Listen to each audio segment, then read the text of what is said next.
in the US, kind of in cities where our friends were and where our family was, and we were in Miami looking at some historic.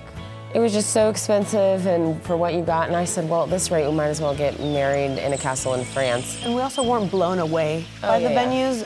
We wanted to be at a venue that we were like, wow, I cannot imagine being anywhere else. And all the venues we had seen were like, oh, this is nice, this is okay, and we never got that feeling. So Janelle says, well, at this rate, you know, we should just get married in a castle in France.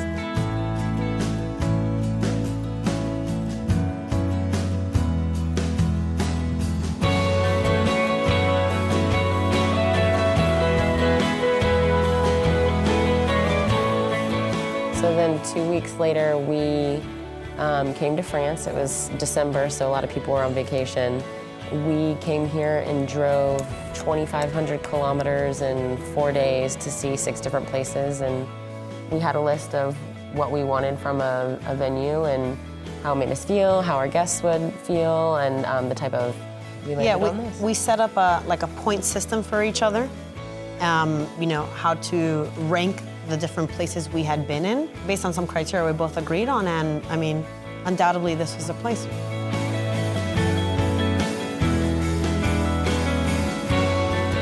So we thought that asking the people who we were inviting to come for a day or two was just not very reasonable, because it's a big commitment, and we realized that. So we wanted to be able to treat everybody for a lot more than a day. And also we wanted to be able to spend time with our guests, because, you know, on the wedding day, I mean, sometimes the bride doesn't even get to say hello to you, and you're just kind of coming and watching. And so we wanted to be able to interact with everyone. And we actually, because we got married so quickly, hadn't met a lot of each other's friends, especially because we live in Virginia, and she has tons of international friends and friends in Miami. So it was also a way for me to get to know a lot of international people.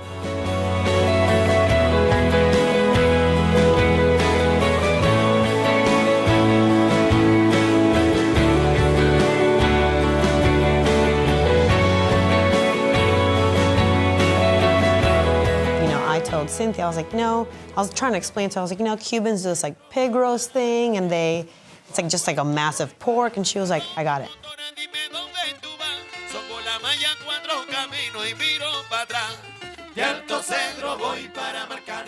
I think my favorite part about the pig roast night was the pig roast. I think the food was just exceptional, and it was very authentic and, you know, to the recipes that I had sent her.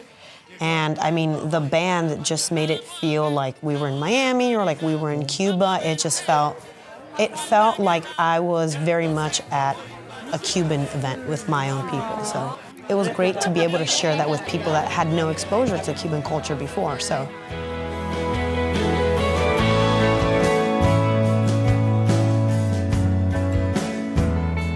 That was the earliest night that we had, and also like everyone's dressed up, and Maxim was so excited to see us, and I told my sister, yeah, except there's gonna be tons of candles, open flames, and she was like, all right, he wanted to see everyone dressed up, so, but only one candle got put out with a booty.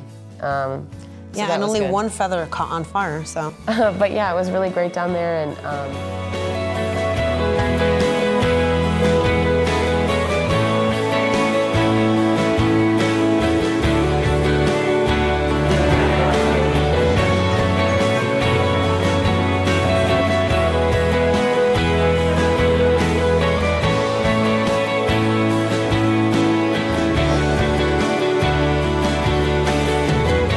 beautiful. And then, gosh, when we came upstairs in the decor, that was fantastic. And I had spoken to Brett, and he said, you know, find this little piece that I made. It's not even that fantastic, but so it's my favorite piece that I've made at anything, really. He said, usually I make something, I'm like, it's beautiful, but I actually guessed the right one. And the decor was awesome. It was unique with the chairs, and the flowers looked beautiful.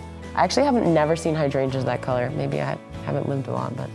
Yeah, and I think the continuation of the theme throughout is something that everyone has experienced here continuously, but especially the masquerade party, where it's like somehow it's different spaces at different times, but it's all strung together with this common theme. And even something as simple as a dance floor being like the checkered black and white, and like, you know, the mantles on the table were like checkered black and white. Everything just the theme. Tablecloth, sorry, not mantle. That's in Spanish.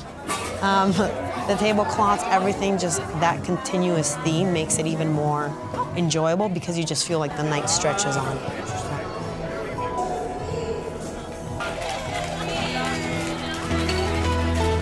And the cocktail truck was awesome. Yeah, the mixologist was excellent. Yeah, the drinks were great, they were unique, our guests loved it. It was fantastic.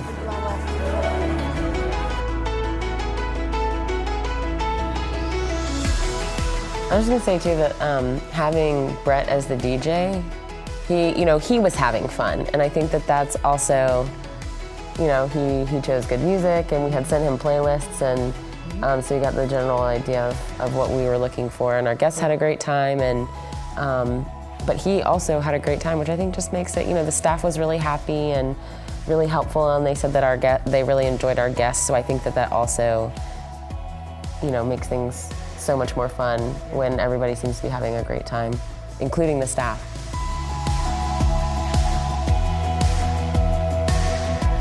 Dinner was great. I liked how intimate it was. There's decor in the packages, and I kind of said, I don't really care. I mean, the building is so beautiful, and I like to focus on the building, and the carving in this room especially is just so magnificent. Food was fantastic also.